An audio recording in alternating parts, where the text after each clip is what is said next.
बिस्मिल्लाहिर्रहमानिर्रहीम, अस्सलाम वालेकुम। हालिया भारत के अंदर शाह महमूद कुरैशी की एक वीडियो सामने आई जिसमें पार्लियामेंट के अंदर ओपोजिशन वाले कह रहे थे वोटिंग वोटिंग वोटिंग, नारे मारे थे।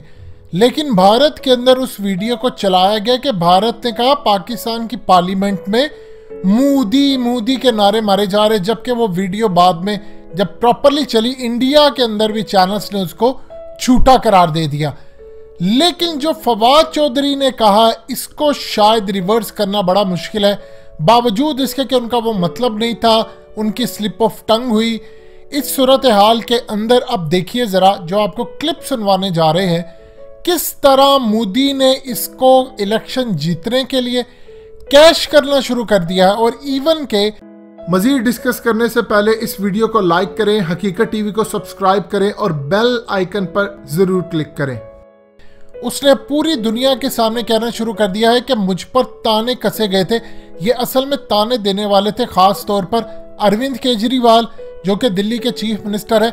वो मोदी को बार बार आकर कहते थे कि तुम बताओ हमें कि कहां पर जाकर तुमने हमला किया, ये पाकिस्तानी हमारी बेइज्जती करते हैं। यही बात राहुल गांधी कहते थे कि पुलवामा ड्रामा, ये तमाम चीजें आप सबूत दो, ये उन्होंने किया क्या किया। लेकिन उसके बाद आज मोदी को मौका मिला है। देखिए फवाद चौधरी के बयान के बाद उसने पूरी दुनिया के सामने स्पीच करते हुए क्या कहा कि पड़ोसी देश की पार्लियामेंट के अंदर अब उठकर ये सारा मामला उन्होंने खुद एडमिट कर लिया है। यानी क्लियरली अब उसने ये कहना शुरू कर दिया है कि कसूरवार हम नहीं थे। यानी अब आप हमसे पूछे भी ना, जो इन्वेस्टिगेशन या सारे कह रहे थे कि आपने उस गाड़ी को नहीं रोका, पुलिस वाले साथ शामिल थे, आपकी फौज शामिल थी, ये था वो था। अब वो कहते हैं कि फवाद चौधरी ने बयान दे दिया, बात ही खत्म हो गई है। ये सबसे पहले इसका क्लिप सुनिएगा, इंतहाई अहम क्लिप है। और उसके बाद आपको बताते हैं कि रियासत का इस वक्त मूड शदीद खराब हो चुका है और किसी भी वक्त मामला बड़ी आगे हद तक जा सकते हैं। जरा सुनिएगा क्लिप। अर्धसैनिक बलों की परेड देख रहा था, आप सभी के अद्भुत कौशल को देख रहा था, तो मन में एक और तस्वीर भी थी। ये तस्वीर थी पुलवामा की। उस में हमारे पुलिस बेड़े के हमारे जो वीर साथी शहीद हुए, वो अर्धसैनिक बेड़े के ही थे।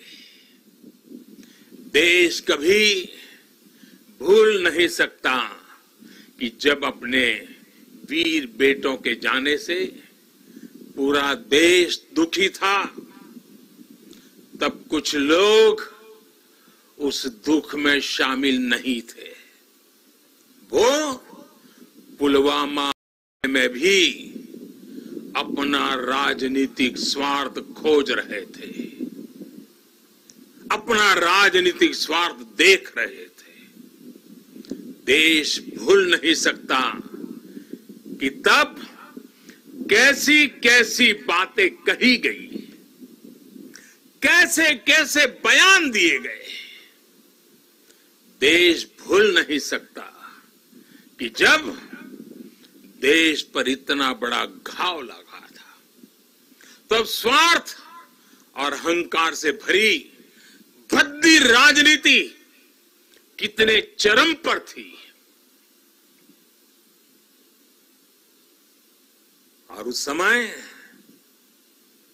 उन वीरों की तरफ देखते हुए मैंने विवादों से दूर रह करके सारे आरोपों को झेलता रहा, भद्दी भद्दी बातों को सुनता रहा।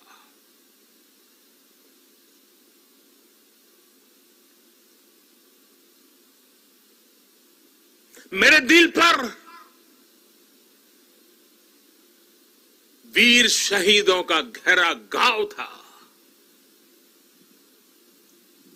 लेकिन पिछले दिनों पड़ोसी देश से जो खबरें आई है, जिस प्रकार वहां की संसद में सत्य स्वीकारा गया है, उसने इन लोगों के असली चेहरों को देश के सामने ला दिया है। अपने निहित स्वार्थ के लिए राजनीतिक स्वार्थ के लिए ये लोग किस हद तक जा सकते हैं। पुलवामा के बाद की गई राजनीति इसका बहुत बड़ा उदाहरण है। मैं ऐसे राजनीतिक दलों से, ऐसे लोगों से आग्रह करूंगा और आज के समय में जरा विशेष आग्रह करूंगा, और सरदार साहब के प्रति अगर आपकी श्रद्धा है तो इस महापुरुष की इस विराट प्रतिमा के सामने से आपको आग्रह करूंगा कि देश हित में,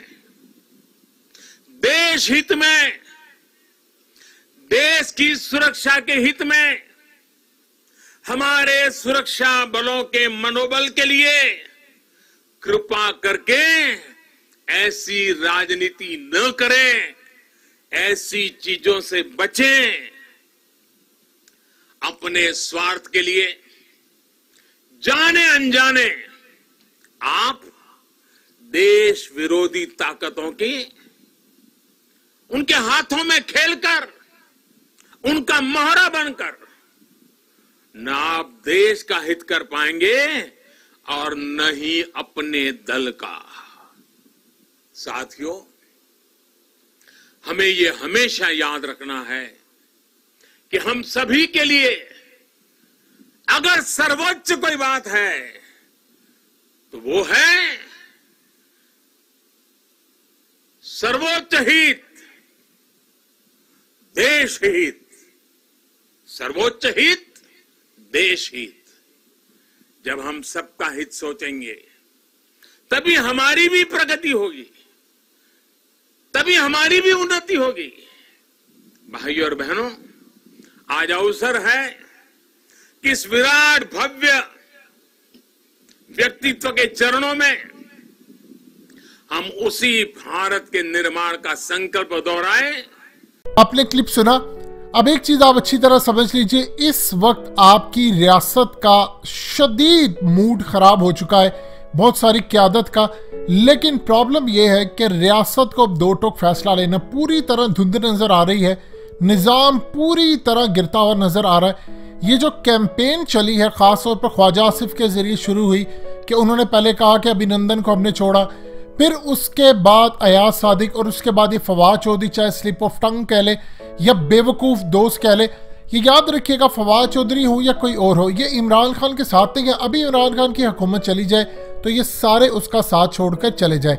इस सूरत हाल के अंदर रियासत अब पूरी तरह संजीदगी से गौर कर रही है कि इस निज़ाम को चलाना है, इसको लपेटना है, इसको क्या करना है।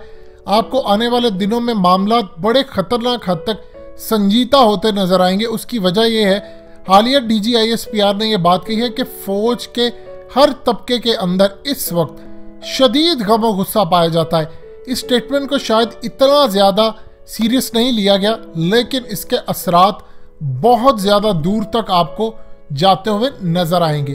दोस्तों, हकीकत टीवी को सब्सक्राइब करना मत भूलिए, वीडियो को लाइक करें, शेयर करें और कमेंट सेक्शन में अपनी राय का इजहार ज़रूर करें।